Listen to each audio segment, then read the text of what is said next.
Peanut টি পার্টিটা mature form দেখতেই পাচ্ছি। কাছে যাওয়া যাচ্ছে না কারণ এটি আমার একটি ফেলে দেওয়া ডাল থেকে হওয়া গাছ। তারপরে খুবই সুন্দর ফেনেস্টেশন আসছে, চিন্তা করতেছি কেটে দেবো এবং খুব সুন্দর হয়েছে। যদি খেয়াল করেন গাছটি আমার ফেলে দেওয়া একটি কাটিং থেকে হয়েছে নিচ থেকে। একটি আমার ড্রাগন গাছ, পেয়ারা গাছের মধ্যে ড্রাগন গাছ লাগায় দেওয়া, সেই সাথেই বেড়ে ওঠা পিনাট টি পার্টিটা।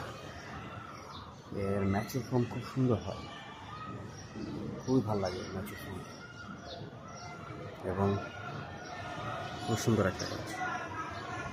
আপনারাও ইনডোরে যারা শখ করে লাগান গাছ, বারান্দার মতো এরকম একটি গাছ লাগাতে পারেন।